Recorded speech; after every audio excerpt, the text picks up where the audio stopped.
Hello, welcome everyone. Good morning, good afternoon, good evening, depending on where you are calling in from today. I am Katie Sapper from the Global Knowledge Initiative, and I'm very excited for our first of 4 events in a series called Youth and Agri-food Systems Virtual Dialogue. Today's panel, titled Identifying Effective Actions to Raise Productive Youth Engagement in Farming, Implications for African Governments and Development Organizations. Today's event is co-hosted by USAID's Bureau of Resilience and Food Security and the Alliance for African Partnership. Today's event will feature an esteemed panel of experts. We'll begin with some opening remarks from Dr. Robert Bertram from USAID, followed by a moderated discussion by Dr. Thomas Jane. So I'd like to hand it over to Dr. Christine Allison to introduce our speaker for opening remarks.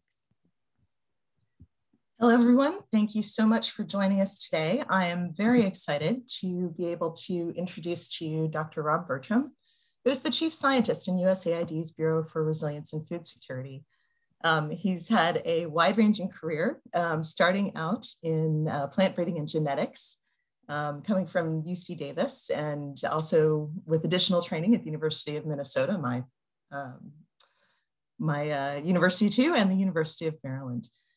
So we're very excited to have him today, as he has worked in a number of organizations that have been related to the topic we're talking to. He's worked with CGIAR, he's worked with USDA, and most recently he served as the Director of Agricultural Research and Policy in the Bureau of Resilience and Food Security prior to taking the position of Chief Scientist. So please, virtually put your hands together. We're very glad to have you here, Dr. Bertram. Thank you, Christy. It's great to see, great to be here and welcome everyone. It's great to see a big turnout. I think that's a signal of the interest of the topic of youth. And in thinking about this really shouldn't surprise us. I think it's really facing up to what is a challenging reality. In many of the countries where we work, in Feed the Future, the median age of population is under 20. So in these profoundly young societies, if we're going to succeed, our development work must be inclusive of young people's needs, roles, and contributions to their own country's future. And I think the other thing that occurs to me, we talk about sustainability. If we want lasting change, we need people, young people especially, to adopt it. And the other piece that's, I think, driving this, that youth bulge, is a signal of rapid population growth globally, and particularly in rural areas in developing countries. And that does put pressure on the resource base and demand for foods, and the demand for high quality foods in particular is growing in cities and towns, which has profound impacts in rural areas as well, many of them positive in terms of opportunities.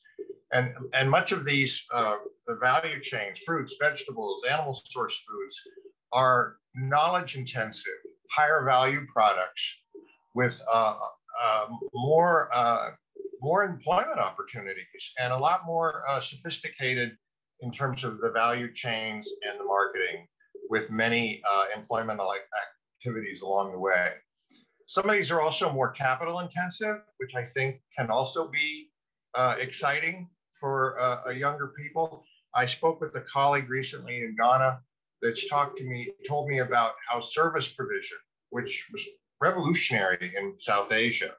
This is where capital comes in, buys some machinery that then services a wide group of farmers, right? And it's a business, and it's young people that drive that business. And these are, it's cell phone mediated. It's labor saving, so it's great. Many people are interested in it, and it's exciting opportunities. And in Africa alone, we see 14 million new entrants to the workforce annually. So we'd like to be sure that agriculture can benefit from all that talent by offering opportunities and attracting some of those 14 million into good paying jobs that are aspirationally positive as well. You know that our sector has struggled with that.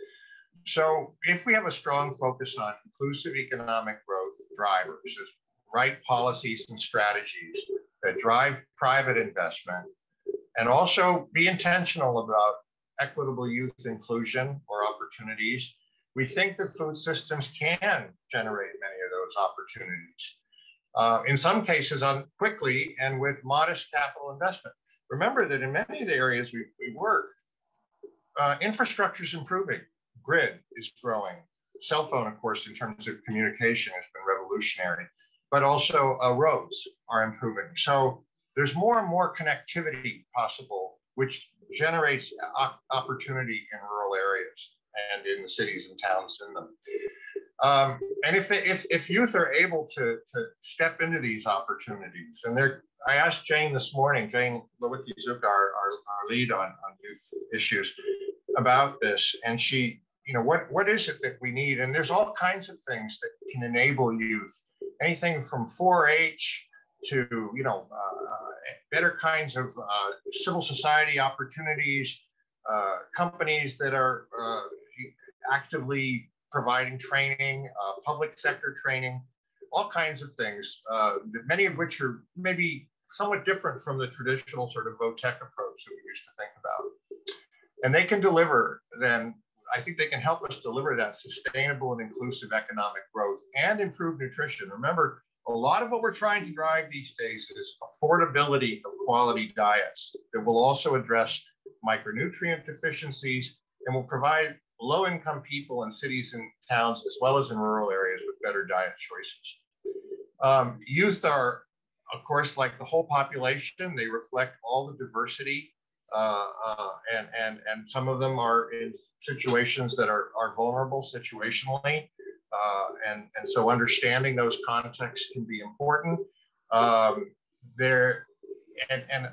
some cases, I think we need to be able to think about opportunities that may bump into norms that are established. And the thing that I always think about is the textile industry in Bangladesh, which by virtue of the economic opportunity it offered was revolutionary in terms of women's empowerment, working outside the home, a whole range of societal changes, but it was driven by opportunity and the ability and courage of young women to step into it. Climate change is going to be probably even higher on the list of priorities for the young. It certainly is in the rest of the world, and no reason to think it isn't in the countries we work in. And youth have roles as change agents. I think we know that. We see that in our own country and on the global front. So we can also think about greener outcomes in the opportunities that we can help bend the curve on emissions intensity. We can reduce pre and post-harvest losses, and we can even drive benefits in other sectors by increasing both the incomes, but also the awareness of environmental quality, water, sanitation, all of these things that go along with development, and which are great things that also move us forward in terms of both our poverty and nutrition goals. So finally, I think it might sound trite, but young people are the future. And I think they are more educated, more connected, and more aspirational than ever before. And I think what we're going to be talking about today is how our sector, agriculture and food systems, can position itself to harness that and enable it, propel it, put wind in the sail. And our success at some point is going to depend in part on how much they join in our work to end hunger and malnutrition. Thanks very much. Thank you very much. So much, Rob. Thanks, Katie. I might as well just jump in from here. That was so inspirational. I really appreciate your being here with us. And I'm Jane Lowicki-Zuka, Rob mentioned, the Senior Youth Advisor at the Bureau for Resilience and Food Security.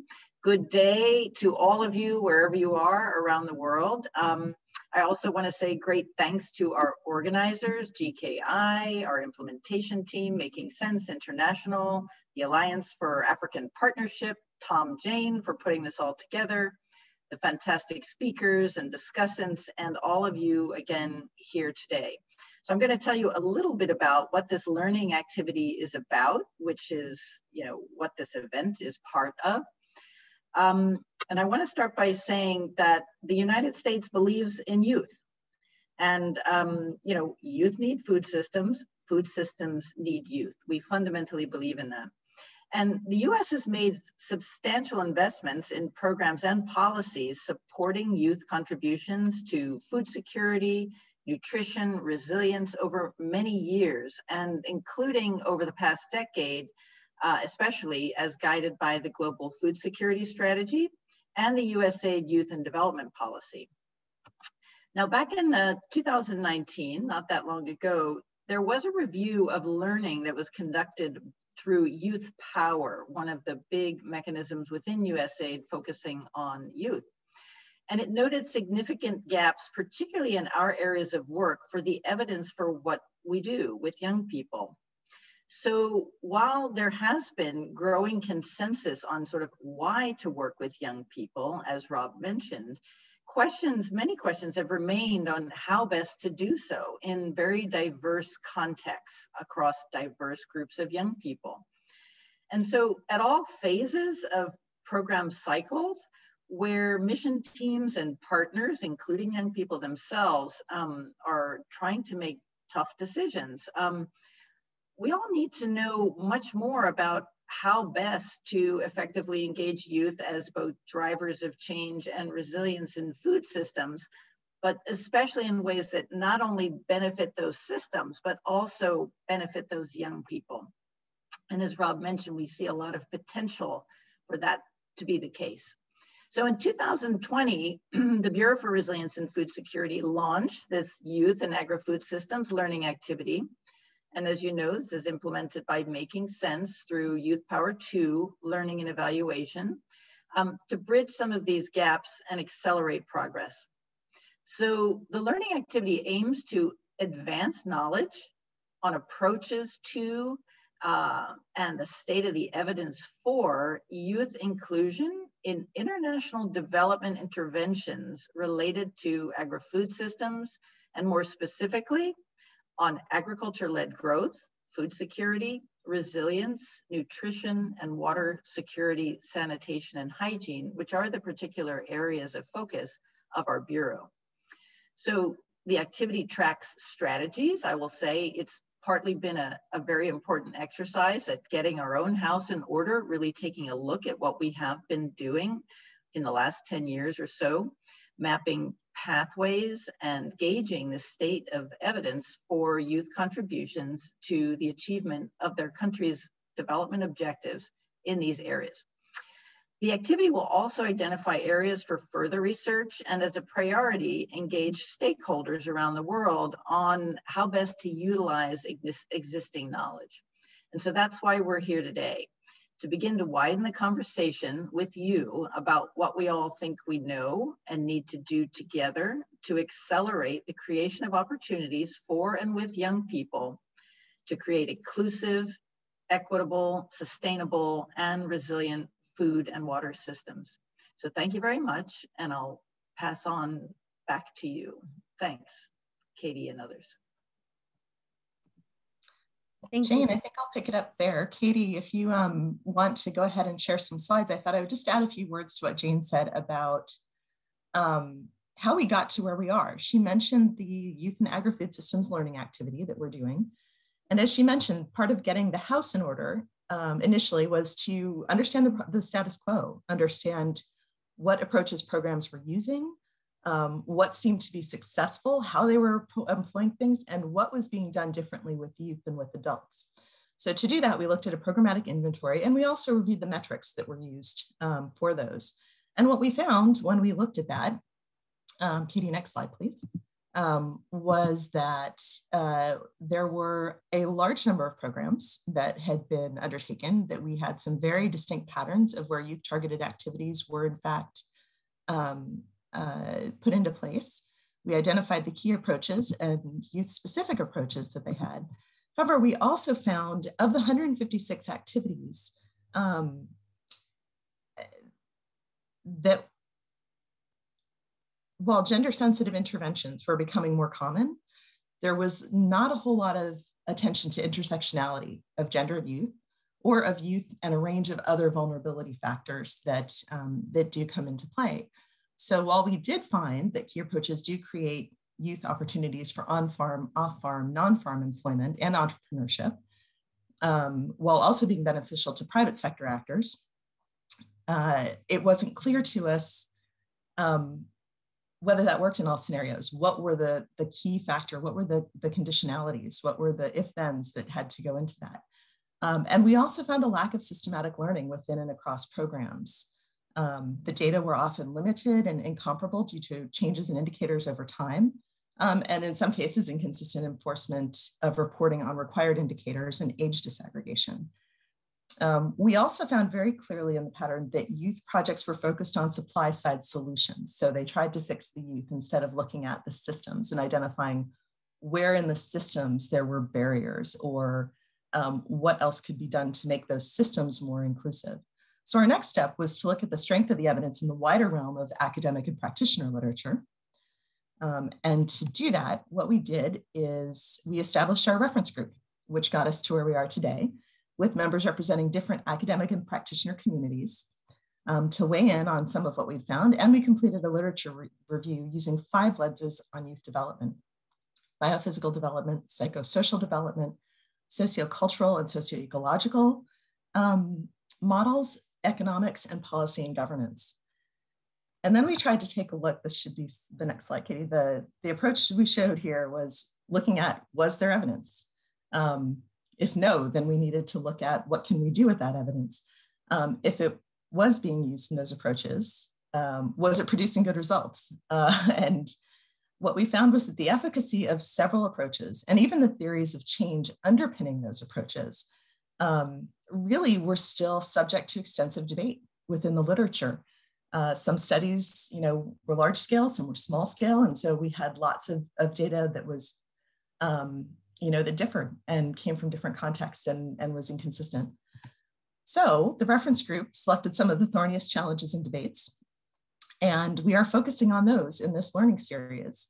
So our goal for this learning series is really to explore the current evidence, challenge it from multiple perspectives, both in terms of academic disciplines and the experiences of those who've worked on these types of approaches on the ground. We want to query the evidence base from one other perspective as well, that of USAID staff and missions who have to make decisions about a programmatic approach, structure of programs and budgets. What kinds of evidence do they have at their disposal? Do you have at your disposal when you have to make those decisions? How do you ground truth that evidence in your context to the extent that you're able to do so at all? So we are very excited to kick this off and to have you all participate with us. We are looking forward to extending our learning, to eliciting your thoughts as we tackle these issues. And we very much appreciate you joining this first one. And now I want to hand it off to Thomas Jane, our distinguished founding professor at Michigan State University, to lead us into this discussion. Great. Christy, thank you very much. And good morning, good afternoon to all of you. And a special good afternoon to all of our participants in Africa. I see that there's 212 participants, and you're all most welcome, and we look forward to your engagement as we go on. I think Christy, Jane, and Rob have given a very good overview, so I'm not going to say anything more about that. But I would like to, we have 3 polling questions that we'd like to engage you in right now. So Whitney, if you can cue those up. These questions are really meant to kind of kick us off with, there's some factual questions here, and we welcome you to poll. Whitney, can you tell everyone how they would, can they just fill in the answer to this? with Sure, there should be a window that pops up and you can just click true or false. Great. Okay. All right. So the first question has to do with the average age of people engaged in farming in Africa. Is this statement true that the average age of people who are engaged in farming is over 45 years of age? Go ahead and mark your answers, and we're going to report kind of in polling form what the results are from the people on this call. The second question is that each year there are roughly 10 million young Africans who are entering the labor force every year. And so of those 10 million people, the majority are entering into agri-food systems, meaning either farming or some agro-processing or trading, hawking as their primary employment. Is that a true statement or not true? Please mark your answers there. And then the third one has to do with for people within the food system.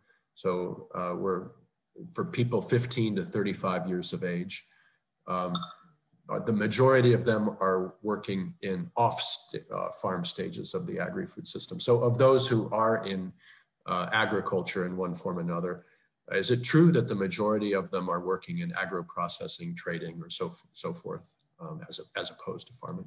True or false? So if you'd like to participate and answer those questions, then we will shortly put up the polling results just to get an impression of people's perceptions about these issues, and we will give answers as we move through the rest of the session. Okay, so I'm going to put those off, and just as you okay, thank you. So go ahead and advance the slides, please. Farming does remain the single largest employer in most countries, even though the share of people in farming is declining over time and more people are moving into non-farm sectors. Farming is still the single largest employer in most countries, despite declining job shares.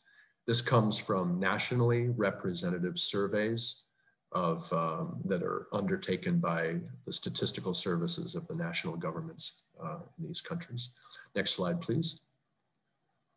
The same data shows, next slide, please. The next slide will show that when you disaggregate by age, so people from between 15 and 19, men, 82% of them, at least in Tanzania, are engaged in farming. Now this declines over time as people get older. Among women, same pattern. Two-thirds of the women who are 15 to 19 are primarily engaged in farming. And that does decline a little bit into the 30s, and then it rises again after that. So farming, at least in Tanzania, is the dominant employer for young people. The blue line is people involved in agro-processing, like certain processing gari, for example, selling fruits and vegetables, kiosks. That takes about 10 to 20% of employment, and non-farm, completely off the farm, is about a third for women. So that's the situation in Tanzania. Next slide, please. When you look at a different country, keep going, please. When you look at Ghana, the situation is different. There, farming is still #1 employer for youth 15 to 19, but it declines radically for men. And then people in the off-farm stages of the food system, men, not very many, maybe less than 10% throughout all of the age distributions. For women, it's different. For women, people in non-farm are actually in the majority at young ages. So there are some differences across regions and across male and female differences, but still among the very young adults, farming is still very important. Next slide, please. Now, within the off-farm segment of agri-food systems, so the downstream stages of the food system, agro-processing is a fairly small proportion of total employment. it's really commerce and distribution, people selling commodities and maybe involved in preparing meals away from home. Those are the dominant forms of employment for young people in these countries, not agro-processing. Next slide, please. Okay, so those are just some opening kind of factual things to put on the table to help guide the discussion. We're going to move directly into our panelist discussion at the moment. I'm happy that we have a very diverse group representing the private sector, African development organizations, youth organizations, civil society, and academia. Our first panelist is Louise Fox, who is a senior fellow at the Brookings Institute and the former chief economist of USAID. And she was involved in a seminal report several years ago on Africa youth employment. So Louise, it's a pleasure. I'd like to welcome you. 6 minutes, please, and then we'll have some Q&A after that. Thank you. Okay, thanks very much, Tom. And I just want to say it's a great pleasure to be here. It's always a pleasure to be back with former AID colleagues. And for those of you who don't know me, this topic has been a passion of my life for quite a number of years. I am one of those academics that is skeptical about whether programs for youth really work and what kinds of programs. So I've been curating the evidence that says, boy, some of the stuff we're doing doesn't work, but we do have some new evidence that some things are working. So I want to try to highlight both of those topics during my brief discussion. Next slide, please.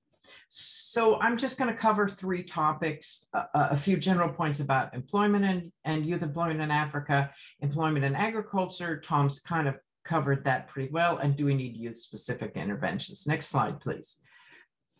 So this slide, those of you who know me are maybe quite familiar with it, but what it shows is that basically, if you're in a lower middle income country, which is what most of the countries where the Global Food Security Strategy and USAID work,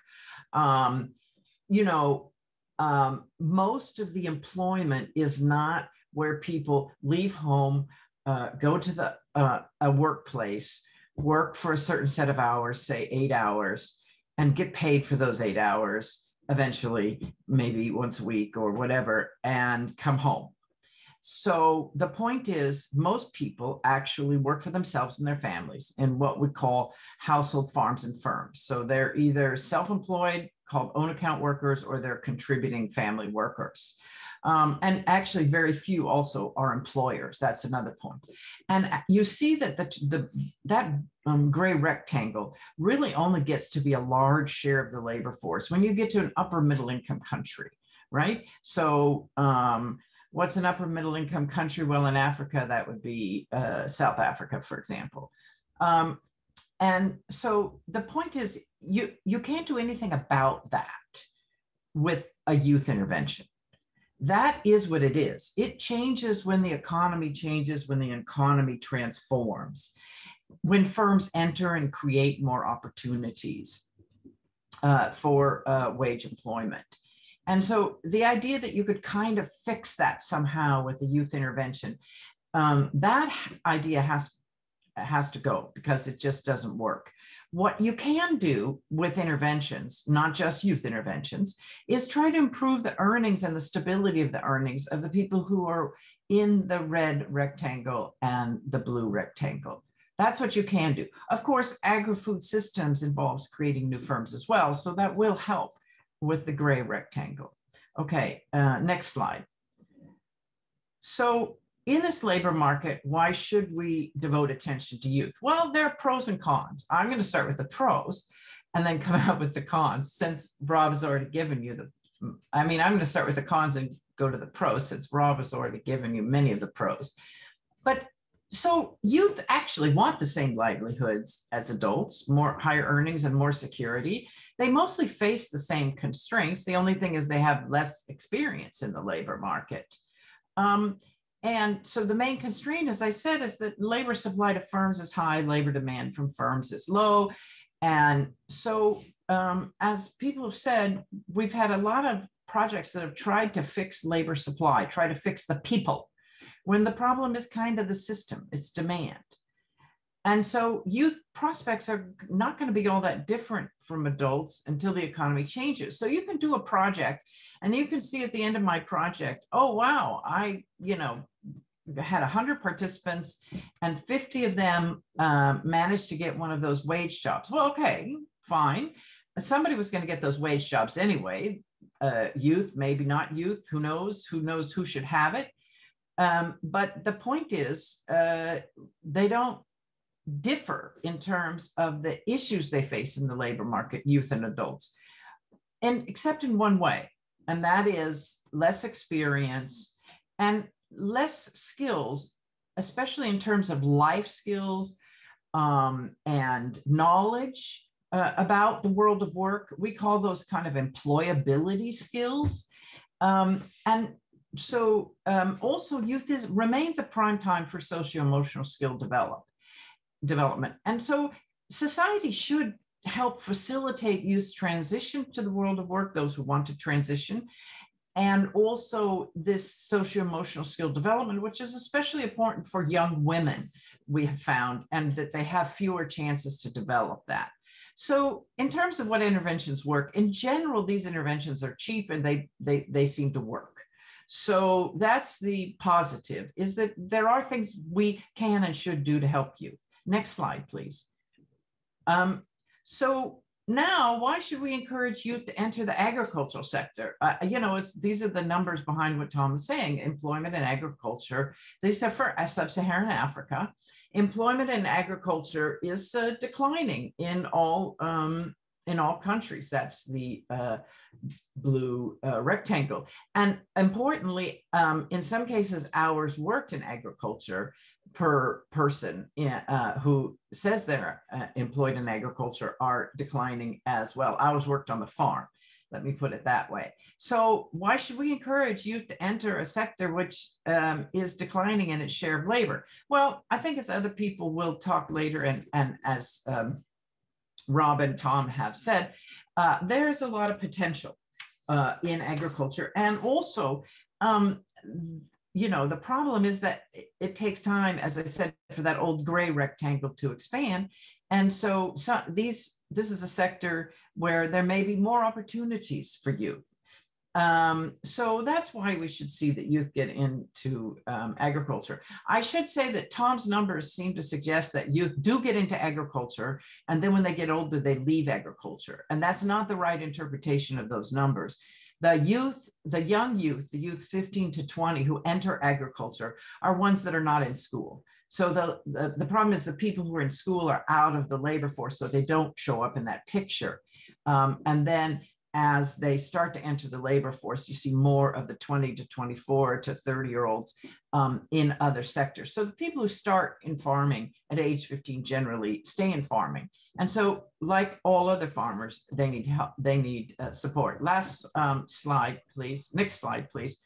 Okay, so why do we need youth-specific interventions in rural areas? First of all, there are a lot of issues that are really important for agricultural growth that are not youth-specific. And if we don't address those areas, youth won't be able to make money in agriculture, which is what they want to do. So I think it's important to know that we've got to address the non-youth specific, but there are youth specific issues that might warrant intervention. And again, these are sort of not agriculture specific exactly, but some of them are in terms of the tacit skills. Tacit skills are what you learn by doing, and knowledge in the agricultural sector. And also youth often lack networks and social capital. They need to be successful as farmers. Okay, last slide, please. So my final message is it's really important for USAID and for all actors in this sector to spend money wisely and not based on advocacy. So don't just do a youth project because somebody is advocating for youth. That's a bad idea because you probably will waste money, which could be spent on addressing some problems that are important to youth, like how to make more money. But people are different. And I think we know that young women are at most, for example, young women are at the most risk of being left out. It's important to monitor who's benefiting, and sometimes youth-specific approaches can help. One area in agriculture that's very important, which has to do with extension, and we think peer learning there can help. There are other areas too that facilitate youth, like youth savings clubs, etc. But I think I'll stop now because I'm over my time. And so Louise, go ahead, Tom. Yeah, thank you. That was a great start off. You've raised some really important points.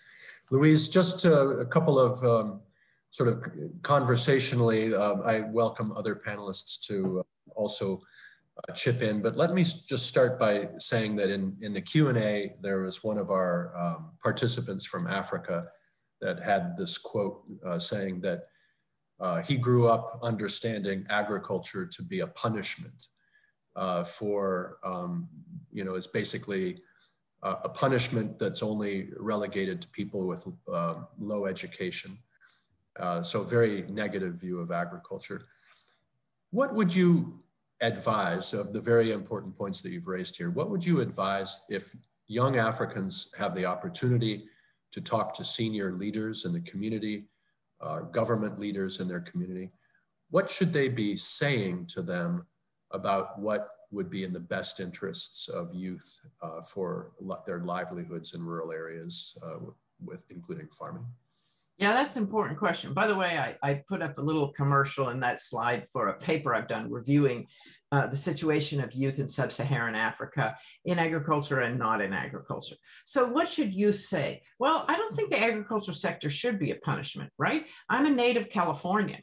California was built on our agriculture sector. Nobody thought it was people don't think it's a punishment to run a vineyard or an almond orchard or have a dairy farm and make high value cheese, etc. So the answer is youth need to say to their leaders, you need to invest in agriculture. You need to allow us to make money off of this sector. So it's not a punishment. And there are various things that can be done in the sector where maybe other people should talk more about that. But that's what really youth should say. You know, there is evidence that, for example, youth with secondary education can make more money in agriculture, can commercialize agriculture, and can do better, but that takes the right environment. Yeah, great, Louise, great points. Many of our participants are talking about access to finance, having capital, access to land. These are issues that are well noted, and I think other speakers are going to address some of those. I think in the interest of time, I'd like to move on to our next speaker. Very pleased to introduce to you Dr. Eric Ogunley, who has a senior position at the African Development Institute, which is an institute within the African Development Bank. So Eric, we're pleased to have you here, and we'll look forward to your remarks for 6 minutes. The floor is yours, please. Okay, thank you very much, Tom, and thank you also to our colleagues. Thank you so much for also inviting me to this very important meeting. Maybe I should start by explaining what the African you talked about that talked about agriculture being a punishment, what he actually meant. We all pass through it, maybe in elementary school or secondary school. If you do something wrong, the punishment you're given is to go and either plant some grass, go and plant some yam, go and do some work that is related to agriculture. And that is what he meant by agriculture being a punishment. So most of us actually grew up to see that happen. And that is one of a major disincentive to agriculture in Africa, especially for the youth, because it as a way of punishing people. When you do something wrong, that's what you get in return to go and work in the farm, maybe in the school farm, for example. So that's a big challenge that African governments actually have to overcome. And that's also part of the challenges too that development institutions like ours, like the African Development Bank, actually need to help countries and youth themselves to address. Let me start back to my remarks to say that Africa's most valuable asset and sustainable competitive advantage today is not its land. What that means is that we have more than 1 billion young people in Africa. And this is not expected to end soon. We expect this to continue in the next 20 and 30 years. So imagine therefore how many young people we have. But while that is a benefit on the one hand, the challenge we have, which most of us have highlighted here, is the fact that the potential of these young people are not fully tapped. A great number of them are unemployed. In fact, 65% of them that live in rural areas are engaging in agriculture that is basically subsistence in nature. So these, therefore, we also know can create a lot of social challenges. I mean, some of the insecurities we have in a couple of African countries are not unrelated to low, or will I say, yes, not using the capacity of the youth to the highest possible level. So this is where agriculture then comes in. This is where productive farming engagement of the youth actually comes in. And so as a development finance institution in Africa, we understand some of these challenges, and we've designed quite a number of projects, quite a number of interventions, working with a lot of partners with a view to address this. I'll talk about just 3 of them very briefly, but before I do that, given the theme and focus of this meeting, let me just talk about some of the implications of engaging the youth in a productive agricultural farming in Africa. First, let me talk about the implication for development finance institutions like ours, the African Development Bank. One of the things that we see based on the need to engage the youth is the fact that we need greater partnerships. The problem is so big and is so much that just one institution or a cross-section of institutions or national governments or regional development institutions, they cannot on their own solve the problems. So there is need to expand partnership beyond the normal. We need to go beyond the normal partnerships to look for more innovative partnerships to ensure that we all engage to endeavor to salvage. So that's one implication for development finance institutions like ours. Another implication is that there is also need for effective coordination. Today, we have quite a number of interventions going on to support African countries, especially regarding agriculture. I mean, we are very pleased to hear what USAID is doing about this. We have quite a number of other actors too who are playing in this field. The point is, how effectively coordinated are these efforts? If these efforts are not well coordinated, it could just be bits and pieces here and there. So we need a framework for coordinating all these activities to ensure that what we're doing, there are no duplication, and to also ensure that what is done is targeted at some specific areas of real need, so that the most binding constraints can be relaxed by working in the partnership dimension to solve some of these challenges we face. The number 3 implications I want to talk about is the importance of thinking big. Like I said earlier, the problem is so big that if we're thinking in the normal way, we will not solve the problem. So we need to be more bold in our approach. We need to be more innovative in our thinking. We need to ensure that we project big ideas, actually assist African countries, especially the youth, to unleash their potential, especially when it comes to agriculture engagement. The last thing I want to talk about is the need to also support countries to ensure that there is a tailor-made solutions to some of these challenges. As some of the colleagues who have spoken before me mentioned, not all the countries in Africa are the same. There's a lot of heterogeneity among countries when it comes to of the characteristics of the challenges and problems they are facing. So it's important, therefore, that development finance institutions begin to think of how do we focus specifically on the challenges that are peculiar to each country, so that we do not just look at them as a group, but we look at them in their specific regard. I see my 6 minutes is up, but maybe one quick thing, maybe if I have the opportunity to come back, I could mention what some of the interventions that the bank is doing. But to just mention just quickly one or two things that government also need to do. One is they need to change their agriculture financing technique. Currently, there's a lot of dependence on aid, on foreign financing. It's important that we begin to move away from that and focus more on private sector financing, public-private partnerships in driving some of these. The government also needs to ensure that more resources are allocated to financing agriculture. We have quite a number, the Malabo Declaration, the Maputo Declaration. We have to bring all of this to bear in ensuring that we provide the right environment for youth to thrive.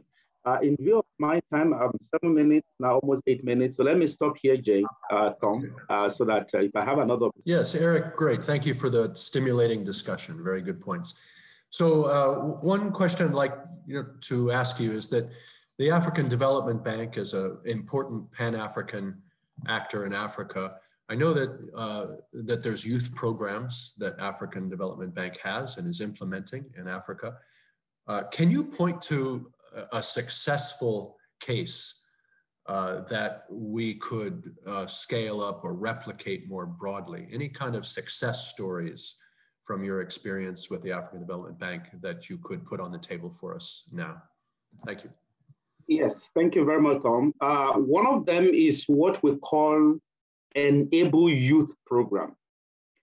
The Enable stands for Empowering Novel Agribusiness-Led Employment. This program is designed to empower youth, specifically designed to empower the youth at each stage of the agribusiness value chain to make them harness new skills, technologies, and financing so that the youth themselves are able to establish profitable agribusinesses. And this program has 3 components. Number one is it focuses on improving the enabling environment for decent youth employment in agriculture. Number 2, it focuses on developing agribusiness incubation through training, entrepreneurship, mentorship, and internship. And the third arm is that it focuses on facilitating access to finance for the youth agripreneurs. To show you, Tom, the extent to which it has been successful, currently the project is running in 14 countries with a total financing that stands at over $406 million US. As we speak today, the direct youth beneficiaries from these 14 projects are estimated 3,000, and with a projection that approximately 58,000 direct jobs will be created.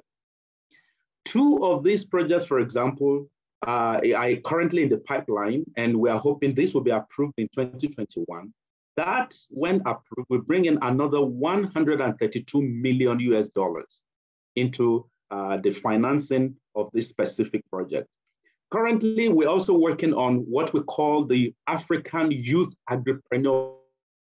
We have agri-pitch competitions, we have mentors, we have even online mentors. We have established an online platform through which African youths who are interested in agriculture can meet some mentors who can provide them some specific inputs, into making sure that they become, established in this process. So, and we have quite a number of partners that we're working in, which includes the ITA, we have a Food and Agriculture Organization, we have the African Green Revolution Forum, and so on and so forth. So this is just one example of, we have several others, a few others, which if I have the opportunity, I would like to talk about.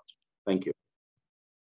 Great. Okay, great. Thank you, Eric. I'll try to come back and give you another chance to elaborate, but that's a very nice response. Okay, before we move to our next panelist, I'm told that we have the polling results for those first 3 questions available. And so here they are. You can see on the screen. that according to those of you who have participated in this poll, 78% of you said that the average age of people in farming is over 45 years old. Only 22% believe it's below that. There's one of our panelists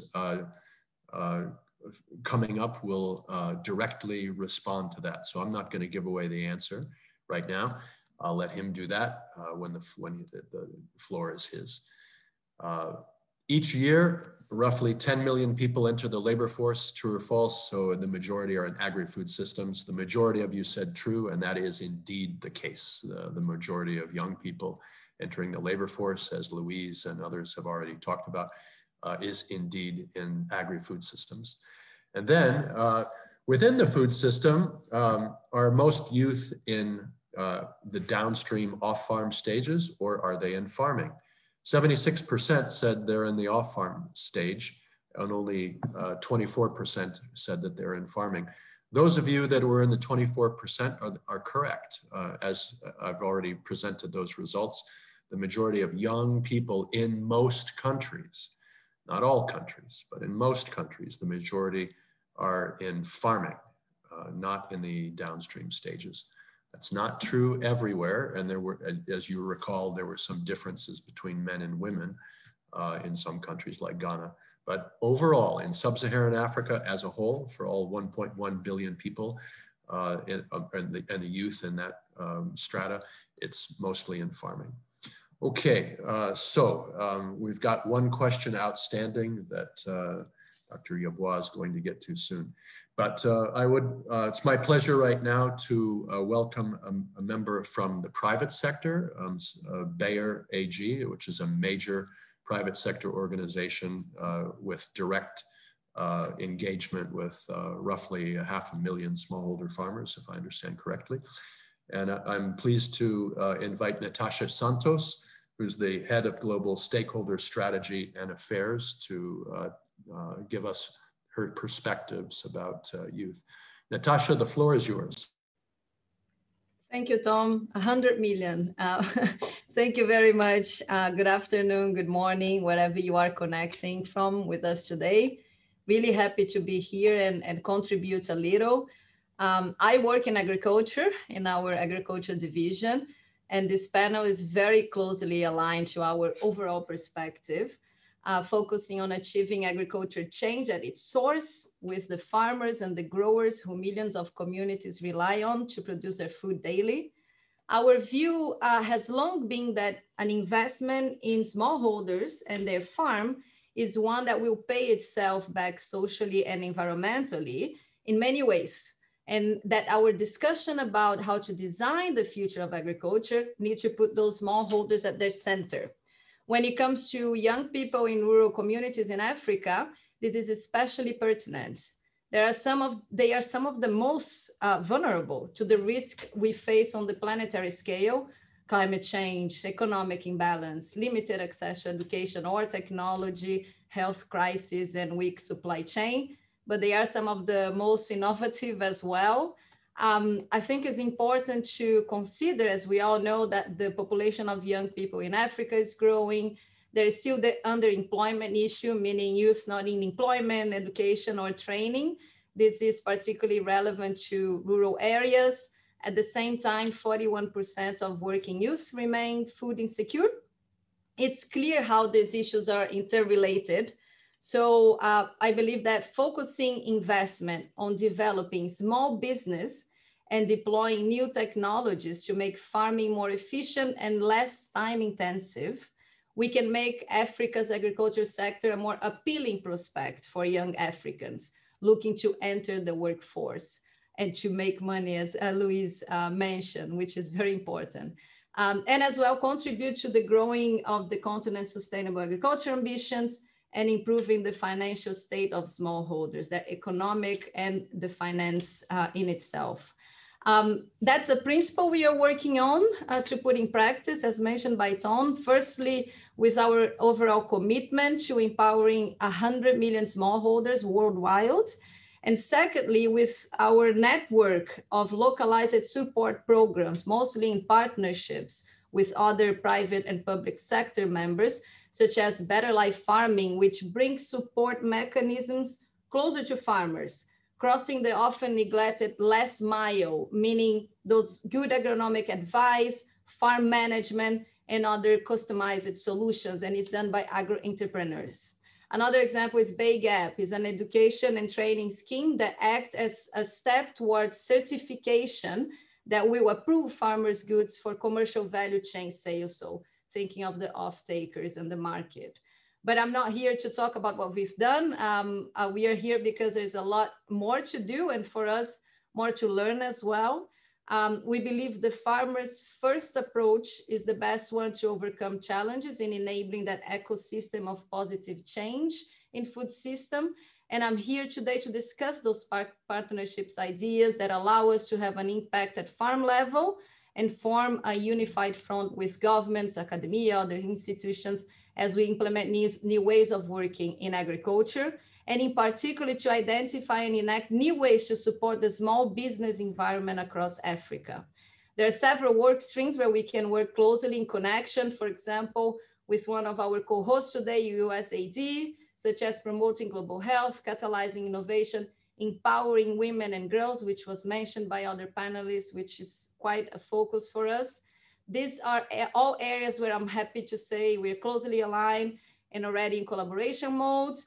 Another comment I'd like to make is that when considering public-private partnership further, we need to acknowledge that we all need to invest more across all our various budgets in growing agriculture, making thriving and desirable industry, as was mentioned by a lot of you today. As an example, on the public side sector, governments can accelerate the implementation of their commitments to the Malabo Declaration, which stipulates 10% of public spending on agriculture. Meanwhile, we in the private sector must accelerate response to a sustainable and resilient economic recovery, in which respecting the environment and striving for carbon neutrality, for example, are norm. But as we do so, we need to mitigate the risk of smallholders and youth bearing the transition and changes to the sustainable economy on their own. We must devise new market mechanisms and finance methods that normalize sustainability and increase the resilience in farm level and demonstrate that investing in the future of agriculture and rural communities is both profitable and the right thing to do. The challenges that young people in Africa face are integrated, it's whole system challenges, which means they need integrated solutions. Something that struck at me the other day, if my data is accurate, I'm not an economist, but I pick it up, this one. There's an estimate, I guess, $200 million US finance gap for smallholders in Latin America, Sub-Saharan Africa, and South and Southeast Asia. So integrated solutions, inputs, technology, off-takers, value chain, but the finance, the insurance sector, mean that we all need to be aligned towards those shared positive impacts, sharing same outlooks and goals, regardless of which sector we operate, and be open to experiment those innovative solutions. So that's my general call to action today. And I believe the spirit of this dialogue, collaboration, most of us here already involved in joint initiatives in some form, but I believe it's time, and what we are trying to do is go further as private sector, sharing more than ever and working to remove those barriers to innovative solutions and access of knowledge and technology to youth. So I'll stop here. Thank you very much, and looking forward to interacting on our open discussion and with all of you. Thanks, Tom. Great, thank you, Natasha. They're very interesting points that you have raised. One question that keeps on recurrently coming up in the Q&A from our participants is, what do we tell our leaders? I think most of these comments are coming from Africa. So what do we tell our African leaders about what governments need to do in order to promote a further private investment, basically in agri-food systems that would provide jobs for young Africans? can you tick off 2 or 3 kind of priority points for leaders?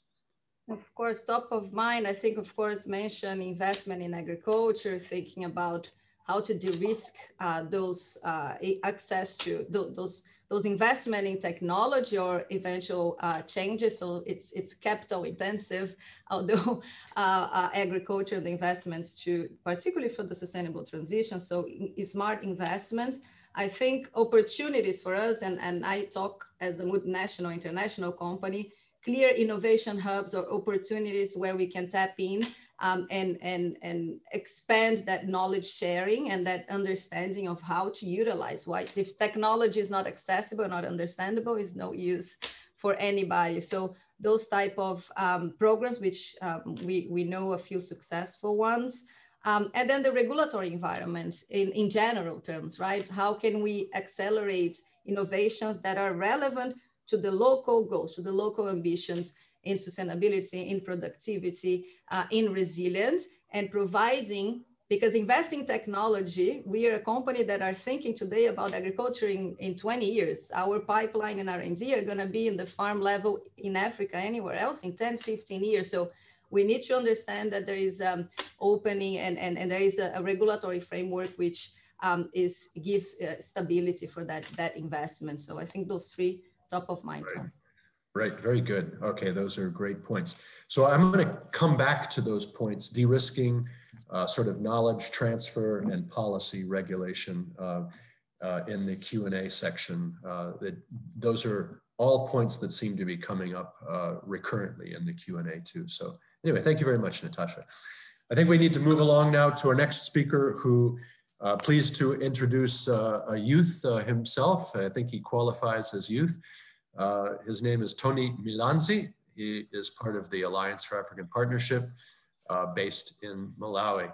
It's a pleasure to welcome you, Tony. The floor is yours. 6 minutes, please. All right. Thank you, Tom, and thank you for thank you, USAID and partners for this opportunity to contribute to this very important topic about how we engage young people in productive agriculture. Say that I came to this topic in a roundabout way. You know, this topic about how the involvement of youth in agriculture in a roundabout way, because I was researching on different topics. So my forte, so to speak, is looking about livelihood transition. And in the context of Malawi, where I am, I was looking at how you know, smallholder farmers would transition from a toxic and declining crop, that is tobacco, into something much more beneficial, or a diversified agricultural system that are actually beneficial to the people and to the environment. So looking at that, I was looking at the lowest price drop in the history of the crop. So you're looking at, you know, if a farmer is selling their 1 kg of tobacco for like $2.20, for instance, and then, you know, 2 years down the line, it comes to 80 cents, for instance. So I looked at that and I said, you know, this is what's going to trigger the exit from tobacco farming for a lot of these farmers. And field data showed that, you know, no, people are not moving out of tobacco farming. They're still sticking to that crop. And then I started to look at the youth. I said, you know, maybe if the youth that look at these long-term trends about declining tobacco, they would want to get out of this crop. And the answer as well was, you know, no, young people were still interested in tobacco farming. So I'll come back to this later, just setting up the scene here. Another topic that I researched on was community land tenure systems in Zambia. And again, I had to confront the issues of inclusion for women and youth. And that is how I got to have issues of land, young people's involvement in agriculture. But this afternoon, I just want to touch on a few issues that the most often cited impediments to youth involvement in agriculture, namely lack of access to land, the supposed lack of interest of young people in to pursue careers in agriculture, and also the access to financing. So beginning with the most, a lot of people, even in the question and the Q&A and in the chat box, Louise mentioned had to deal with that question too, about how young people in agriculture in Africa view agriculture in negative terms. So they don't want that. So the agriculture has a bad image. So I'll be speaking about two types of young people here, the rural youth and the urban youth. So for the rural youth, these are people who have mostly grown up in farming families. So going back to my example from tobacco farming, most of these, they want to stay in agriculture. Despite tobacco being sort of a crop on the exit, it still has the best in Malawi. So it has the best organized markets, the best extension systems, and the best transport systems. You can have a farmer put their crop on a truck from wherever in the north. That barrel will find itself to the market, will find its way to the market. So my point is, if you have strong, you have strong markets, you have a strong infrastructure, an agricultural system that works, young people will still want to stay in agriculture. So just go back to the point Louise and maybe Tom made and others have also made. We need to strengthen the broken links in the value chains. So fix the infrastructure, fix the markets, fix the agricultural extension systems. If we do that, we are going to retain these young people in our agricultural systems. The second group of young people, the urban youth who grew up in farming. We want these young people to get into farming because employment opportunities are limited in other sectors, but also, because of their education, because they are technologically savvy, we know that they can transform this agricultural sector, which is what we want. We are looking for transformation in this sector to drive, general economic transformation. So to attract these young people into agriculture, we need to rebrand. We need to rebrand the sector. We need to change the image of agriculture. So people are familiar with these two ladies from Zambia. They they are medical doctors, but they stopped that and went into farming. And they're leading good lives, good lifestyles. They are educated. They have a following, and people are following them. Young people are following them and trying to learn how they can get started and get good living out of farming.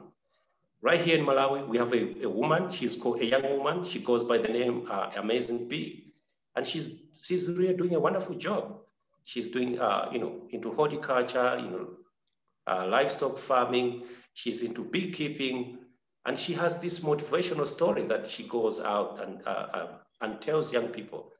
And she has a following, and and now she's beginning to run these online courses about how you can raise bees, you can keep bees, how you can grow exotic vegetables, lettuce, and all that. So I was checking last Friday actually. She has 115 young people enrolled in her courses. So 115 young people online learning because they're following her. So that is what we need to do on a large scale. TV programs, competitions, like somebody said, just to try and attract these young people into farming. So the next point that I'm going to touch on is access to land. So people have complained about access to how young people have difficulties, accessing land. So from my research, I think that we we need to strengthen, we need to set pathways that, that young people use to access land. So issues of land tenure, for instance, is there a way that we can, we can scale up some of these community land tenure schemes where people register pieces of land, and in so doing, you have everybody, all members of the family appearing on that certificate, the women and even the young people. In so you can strengthen young people's claim to that piece of land. Another point to consider is that if young people are not able to get pieces of land through the family, they actually go out and do piecework and get a bit of money and then rent out a parcel of land, and over time they can actually buy out that piece of land. So we need our laws, our land laws, to recognize these land markets that are developing, because they are developing. They are, land is being sold and rented out there. So our laws need to recognize that. So we safeguard these pathways to on access to land for the youth, but also we can use state or community initiatives to give land to young people. So for instance, we in Malawi here, there's this concept of mega, it has not taken off yet, but these are idle pieces of land, idle farms that government owns. So we can use that, we can convert them to hubs or farm or youth-led farm enterprises that young people can then access that piece of land and do amazing things with that. The same thing with the community land tenure schemes that I talked about in Zambia, because now communities can now say, we need to include women, we need to include young people in these land ownership schemes. So that has been happening in some communities. So, and that can be scaled up.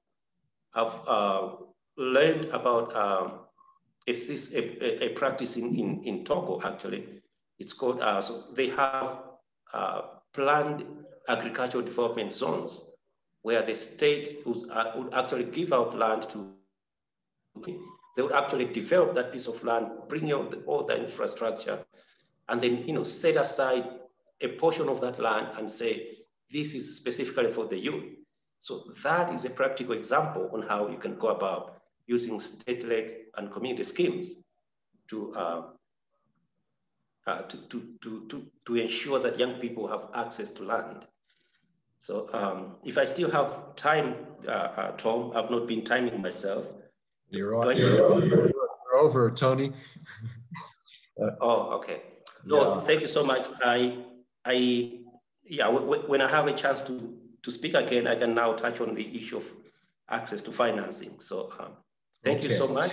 Thank you for being here. Yeah, Tony, thank you so much. We appreciate your input, and you've concretely dealt with the access to land, which is super important. And I'll give you a chance a little later to talk about finance. I'm trying to scan the questions that are coming in. There's many of them. And some of them are addressed to Natasha. Some of them are addressed to African Development Bank. So please feel free, panelists, to respond to those questions in writing that are coming up, in the Q&A. So Tony, for you, there's a number of questions coming up about access to improved seeds and improved seedlings. How do we put improved technology, seed technology, inputs, how do we put them into the hands of youth so that they have access to this and then can make farming more profitable?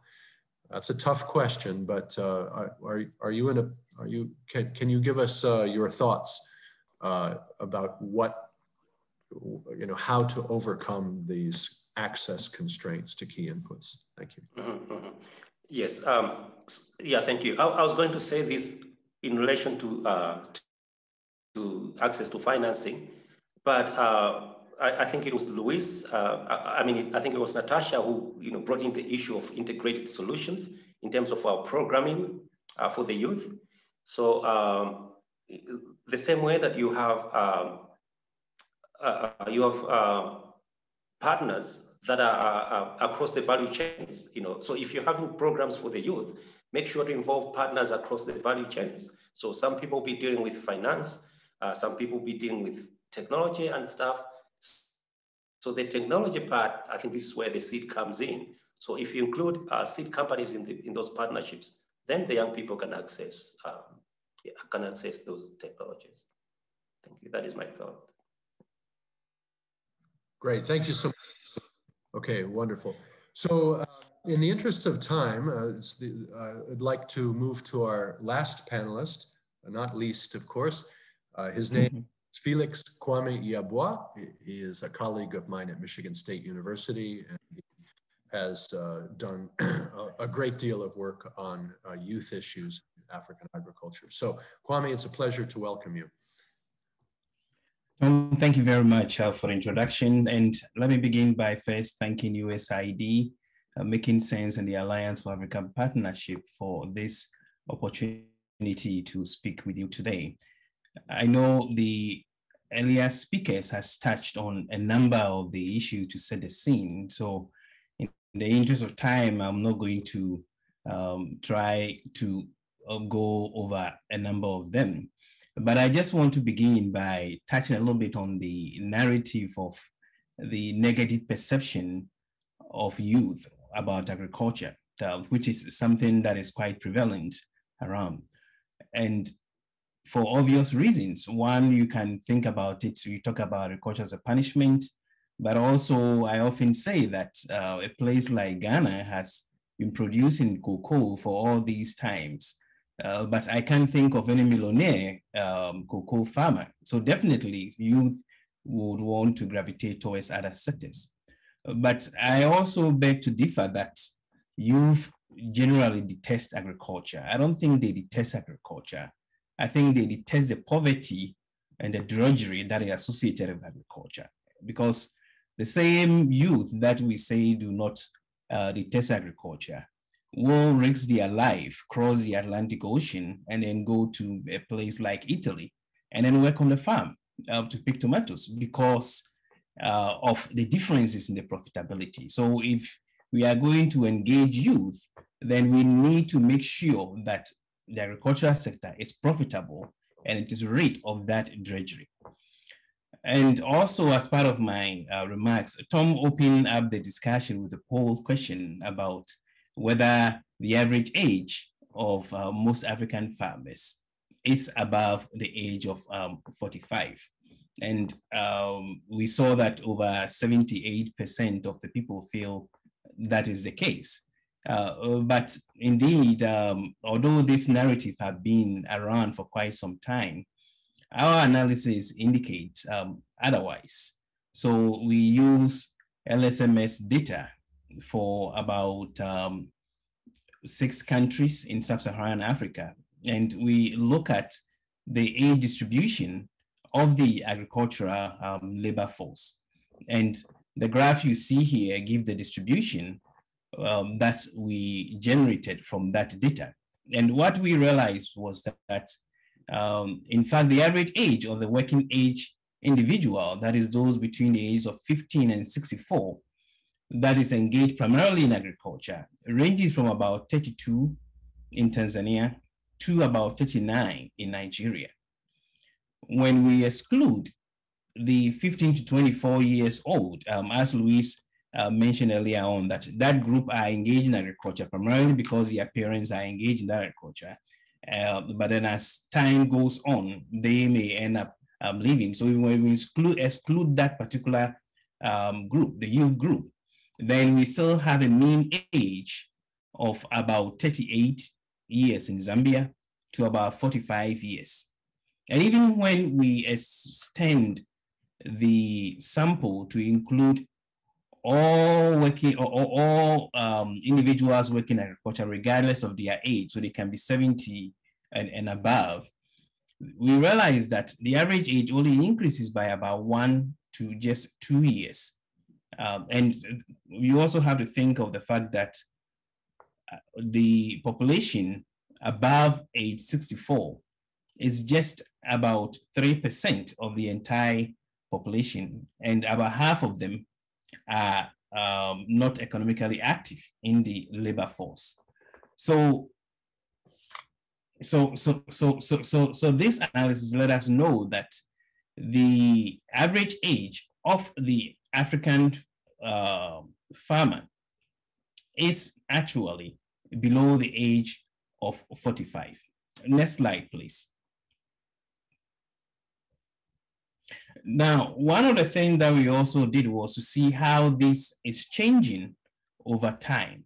So this graph also shows you the changes over time. And what we also realized that between the first and the latest survey periods, which spanned about 7 to 12 years, the average age of the agricultural workforce in those 6 countries that we looked at has either increased by less than 2 years or has remained relatively stable in most countries. So there's hardly much change over time. And this is understandable, as Tom indicated earlier on, that there's still a large number of young people that are engaged in the agricultural sector. And those young people are putting a downward pressure on the average age in the labor force. We know that about 40 to 63% of the labor force, of the youth labor force, are engaged in farm-based activities. Although majority of them are part-time and they are low productive activities where earnings tends to be too little to assure them a decent livelihood. So getting more young people into the agricultural sector is not necessarily a challenge. Africa is not at risk of an aging farm population. But I believe that what is missing within the agricultural sector is that critical mass of young Africans who have access to productive resources and have the skill set to be able to drive productive growth in farming and related value chains. So individuals like George Sapong of this Green Gold company that are now leveraging resources together with others to be able to cultivate large farms in Ghana. And then some of those individuals, the 2 doctors that Tony mentioned, attracting some of those individuals that can actually improve productivity is going to be critical. Now, the second point that I also want to make is the need for the emphasis to be on productivity growth. And Louise talked about that the challenge is not so much about the skills, that is about the job losses. We don't have much of a job, there's a shortage of jobs. And if there's a shortage of jobs, we need to create new jobs in order to address that youth employment challenge. And historically, we've seen that agricultural productivity has been an important precursor of the economic transformation process. And we have evidence around the world shows that higher on-farm productivity is also closely correlated with growth of the off-farm opportunities. And we've seen that in Asia, where sustained agricultural productivity growth from green revolution technologies and supportive government policies kickstarted economic growth processes and then pulled millions of farmers into productive jobs. We have our analysis also indicates that this process is already underway in a number of African countries. So as this graph here indicates, over the past 2 decades, those African countries like Ghana, Ethiopia, Rwanda, who invested to boost agricultural productivity, they also experienced the largest exit of labor away from exit of labor from farming, but also the highest gains in labor productivity in the off-farm sector. So increasing productivity in the on-farm is going to be an important strategy to addressing the employment challenge that young people face. But I also need to emphasize here that the idea of engaging youth in agriculture is not intended to keep young people in agriculture. Rather, it is meant to harness the youthful resources, the energy and the innovativeness that you bring to increase agricultural productivity. That will in turn generate those multiplier effects that will draw more of the agricultural workers away from farming and allow those who are going to remain to consolidate land and take advantage of economies of scale, which will eventually bring about overall prosperity within the economy. So it is fair to say that in the corners of Africa, based on this analysis, that the critical challenge is for those involved in youth and agriculture initiatives is not so much about increasing the quantity of young people as it is about increasing the quality of young people who can drive innovation and power agricultural productivity growth in the sector. The other point that I also want to make, and I see that my time is almost up, so I will try and wrap it up since some of my colleagues have already spoken to this.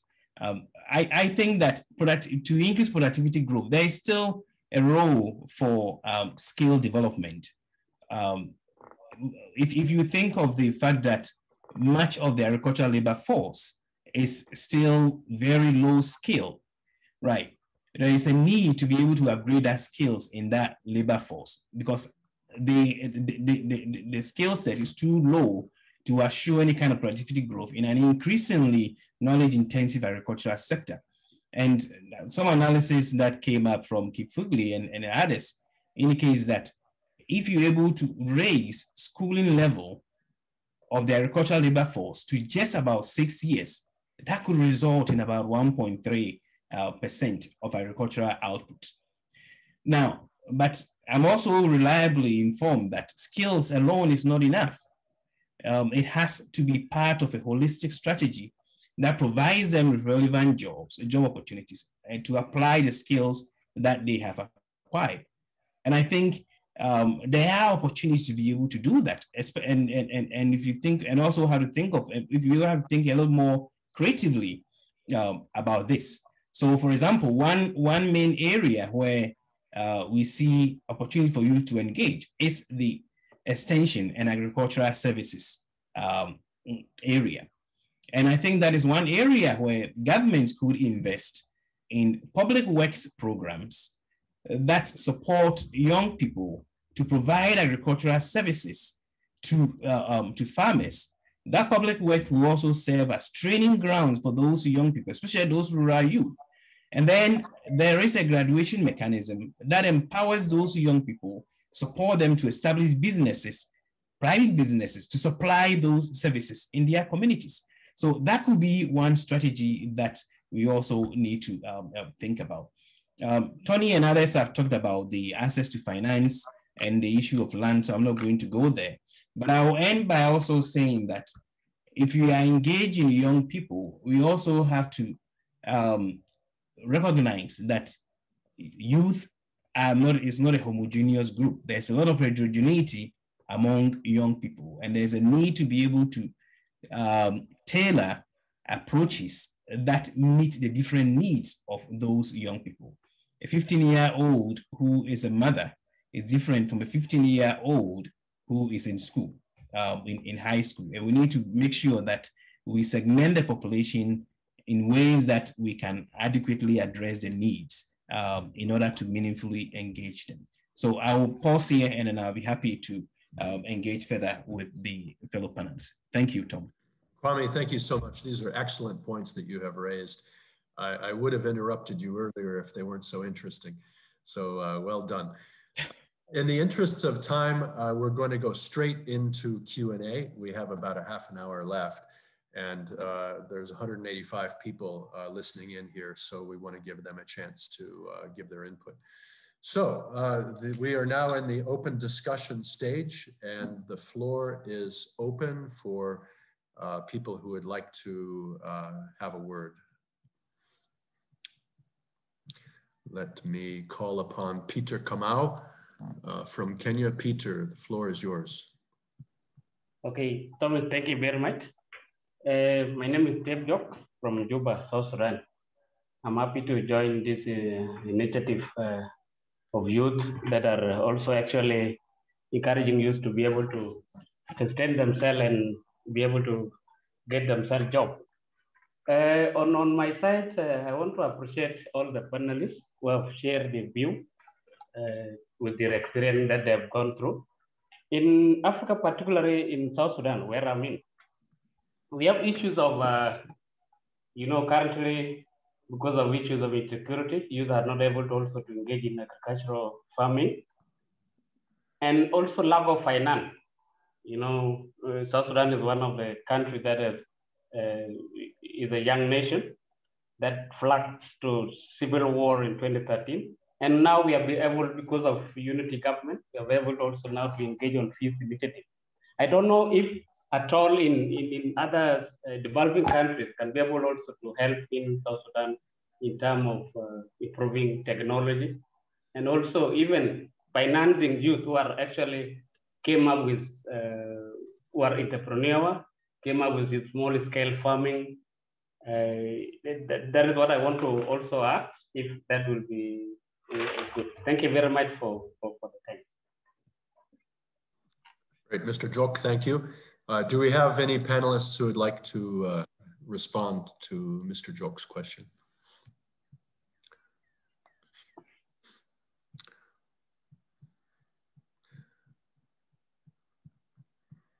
Louise?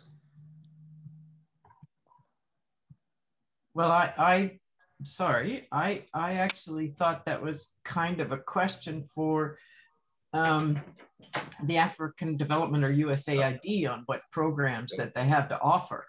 I wanted to actually challenge my colleagues on the panel especially from the African Development Bank. When Tom asked you what evidence you have of the success of your programs, I'm not sure you actually provided evidence of success. The fact that you moved money and people participated is not necessarily evidence of success, as you know well. And I know the African Development Bank youth strategy quite well, because I actually reviewed it like 5 years ago when it was just coming out. And one of the things I liked in the strategy was you really had a lot, similar to USAID, a knowledge generation component where you intended to do some impact evaluations and other ways to generate knowledge. And I'm wondering if you could talk about some of the results from that part of your youth strategy and whether they're applicable today. And maybe what you have to say about the introduction we got from Jane and Christy about the fact that, there's a lot we still need to learn. Eric, would you like to take a crack at that? Both Louise's comment as well as Mr. Jok's question. Okay. Not very sure I heard the question from Jok properly, but I think I heard Louise's point. I didn't just talk about the bank moving money around. I did mention the number of direct jobs, the direct beneficiaries of some of these projects. I mentioned, of course, that the projects we have done in 14 countries, and for me, that is an impact. Being able to expand this beyond just one country to 14 out of 54 African countries, within one country, there will be no need to upscale, to other countries. I did also mention the fact that there are no less than 23,000 direct beneficiaries, youth, who have been some of these projects. I also talked about the fact that approximately there are also about 58,000 indirect jobs. I expect that these, or that we estimate that these interventions specifically have created. I also mentioned the fact that in 2020, there are 2 more projects coming on board, which will increase the number from 14 to 16. So I mentioned also the fact that what we're doing is also doing a matchmaking where a number of youths are being face to face with folks when what's we need. Some of these are agriculture.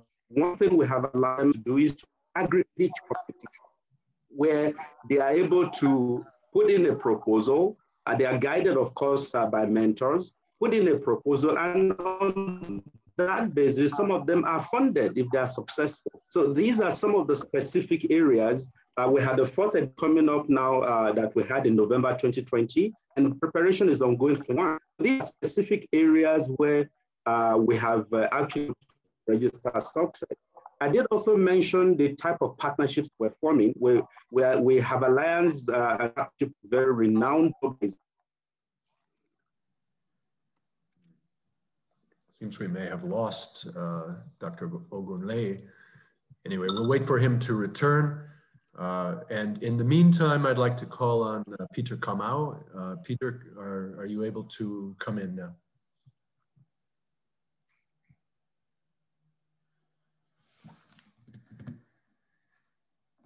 Okay, it doesn't look like it. So let's call upon the next person with a hand up. That would be George Okewo. George, floor is yours.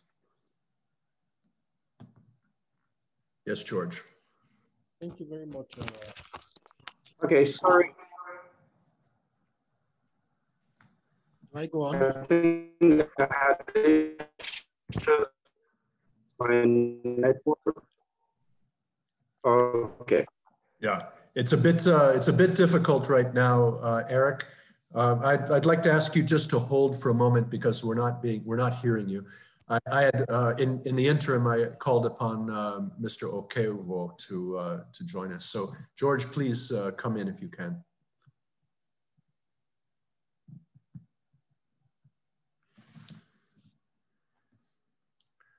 George, the floor is yours. Sir, I was muted earlier. Can you hear me now? Yes, we can. Thank you. Please. Okay, I was going to ask you the challenges that youth face in practicing agriculture in urbanized setting. An example, using Nigeria as an example.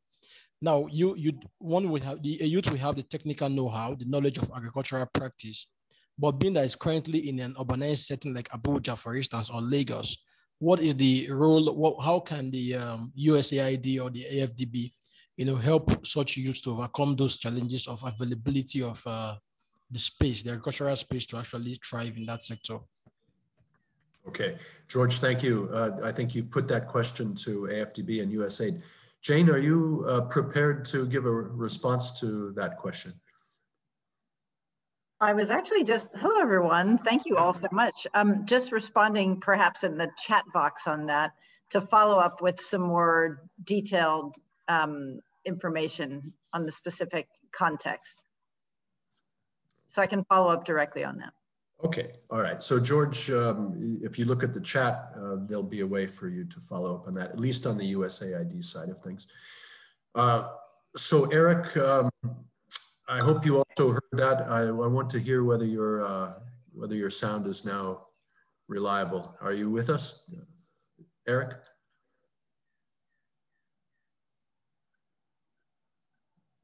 Hello, Eric. Yes. Yes, Eric, please come in. Okay, can you hear me? Can you hear me now? Okay. So I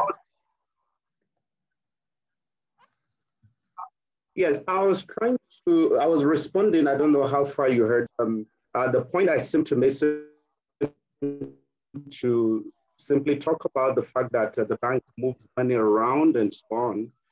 Beyond that, of course, the first intervention, the first thing has to do with the deployment of resources. But I did mention the number of direct and indirect jobs that have been created through these interventions. I had also mentioned the number of countries, 14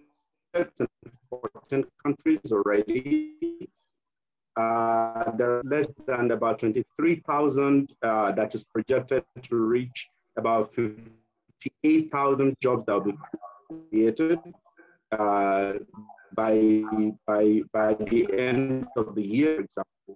I did also mention that in 2021, we still have another in the pipeline that we expect will rake in the $132 million.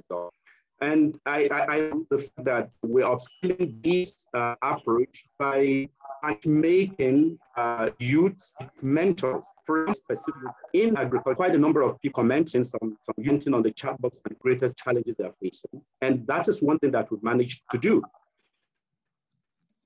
For example, the fourth edition of what we call the African Youth Agripreneur Forum will be coming up late 2020, so very most likely towards the last quarter of this year we'll have it. And quite a number of youths have actually, through this means, got the funding that they require to be able to start productive agriculture and stay in the rural areas. The bank is also financing general infrastructure development. When it comes to roads, when it comes to electricity, these are water in rural areas. These are some of the specific interventions that are meant to encourage youth to stay in the rural areas to engage in productive agriculture. We do know that if the rural areas are not livable, if they're not comfortable for the youth, they will not stay in the culture. Like your boys, some of these Africans have overseas do exactly the same job. So why run from Africa? It's because of the environment. But when we have bids that require school, nothing, I mean, the youth will be willing to stay in the rural areas and engage in agriculture. And these are it's what we recently called Jobs for Youth in Africa program.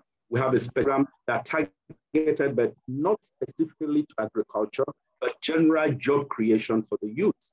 And through these interventions too, we've been able to,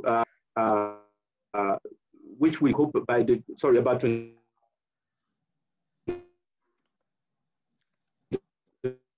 5 million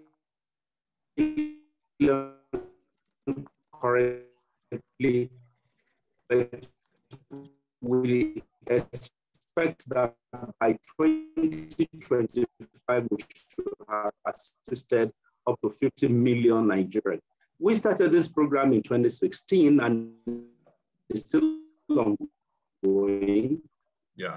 And a number of Africans gained skills through coding program, which has been about 23,200 youths. Eric, we're unfortunately having problems with the audio.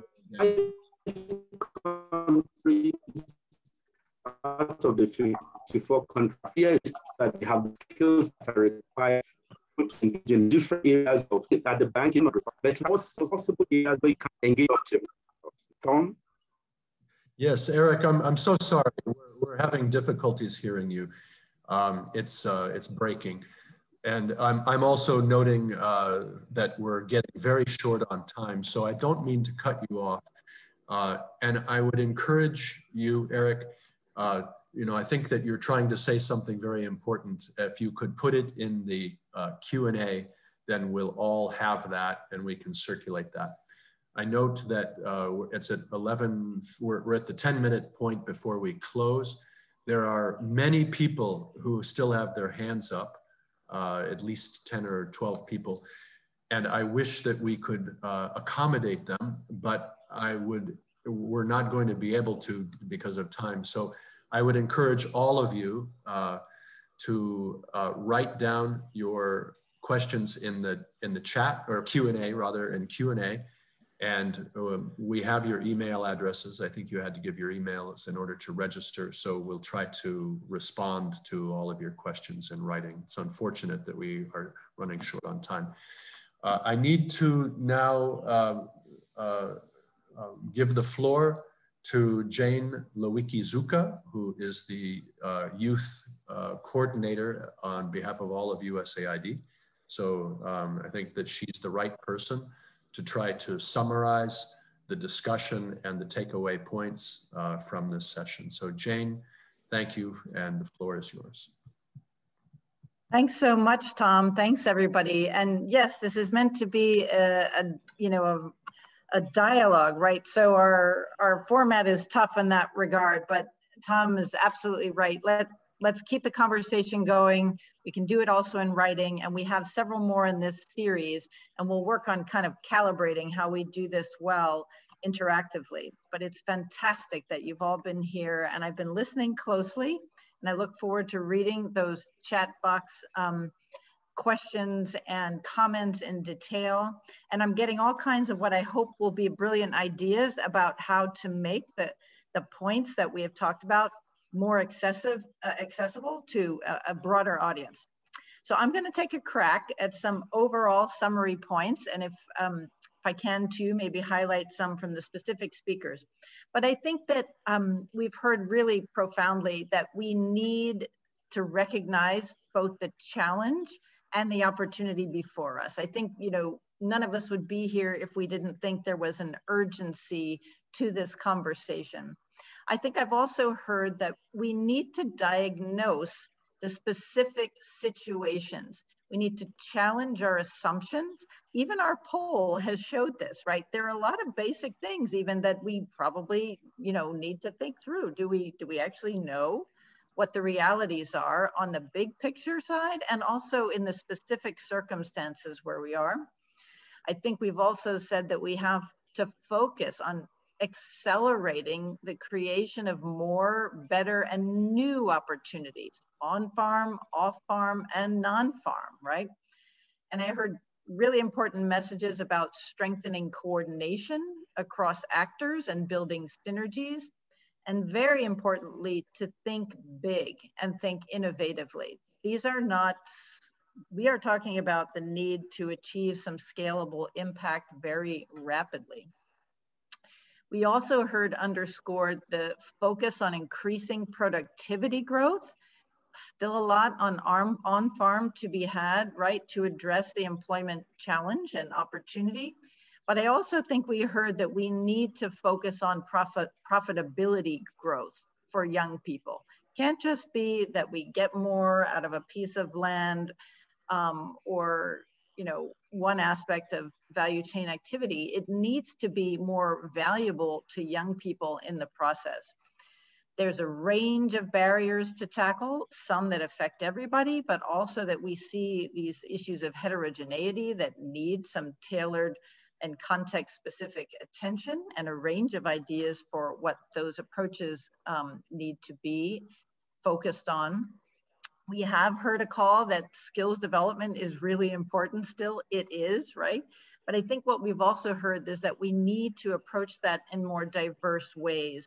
It's unlikely that formal education systems will catch up rapidly enough to meet the needs and the demands of moving into workforce opportunities up and down value chains quickly enough. So what do those look like? We heard some ideas for that. Also, we heard a little bit, but we're going to talk more over our series, I hope, on a focus on sustainability and within possibly a focus on greener outcomes as well. What does that mean for greener techniques and what we're doing in agriculture and where the opportunities lie there?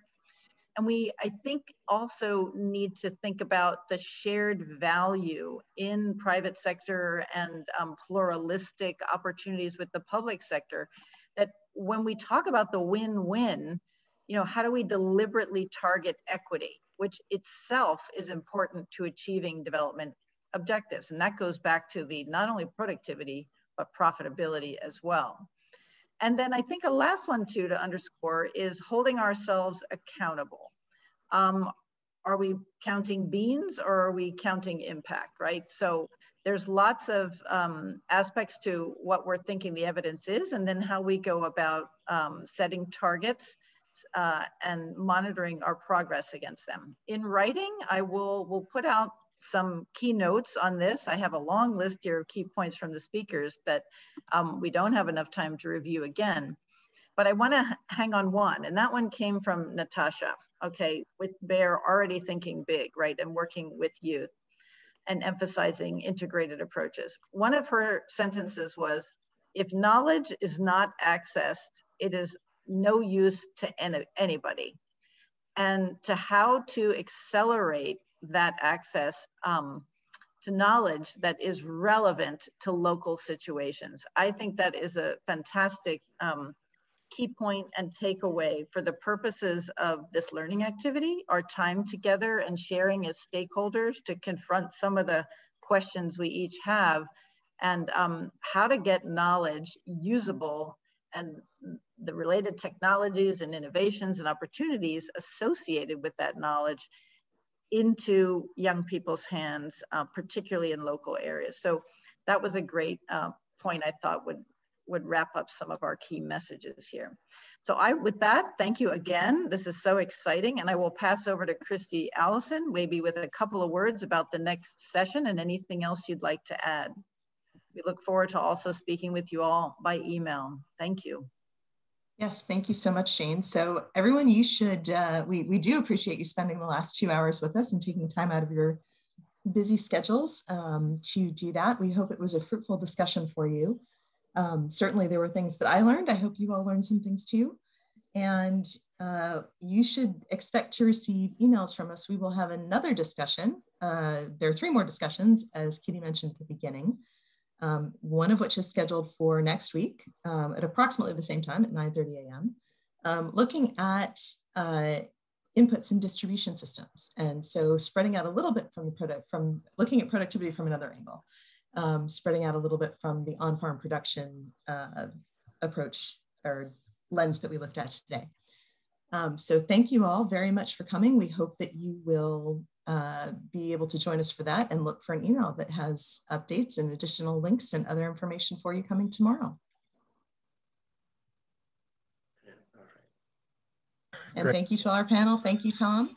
Right. I wanted to thank the panel greatly for making themselves available, sharing their insights. Thank you all panelists, and to the participants as well for tuning in and giving us some challenging questions, which I think that we'll have to respond to in writing. Anyway, pleasure everyone. Thank you, and have a good day. Bye-bye, everyone.